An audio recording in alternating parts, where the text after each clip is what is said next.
Na početku sve izgleda savršeno. Krastavci niču brzo, listovi su jaki, zdravi i puni života. Biljka napreduje, a vi već zamišljate bogatu berbu. Ali onda se nešto promijeni.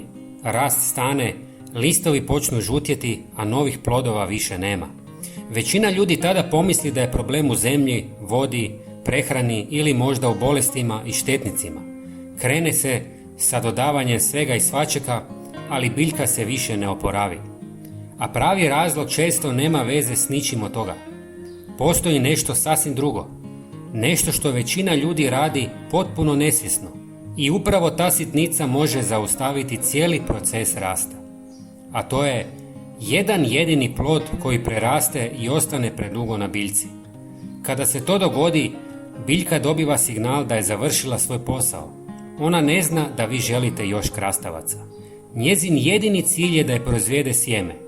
Ako taj cilj postigne, prestaje cvjetati i rađati. Zato je izuzetno važno brati krastavce često, po mogućnosti svaki dan. Svaki plod koji preraste i ostane zaboravljen u lišću može značiti kraj berbe. Redovno branje znači zdravu biljku i stalne plodove kroz cijelo ljeto. Ne zaboravite ih skidati čim dosegnu pravu veličinu i ne dopustite da vam se neki sakrije.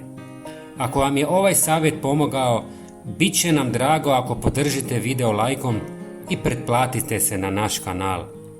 Pretplata je potpuno besplatna. Hvala vam. Pozdrav!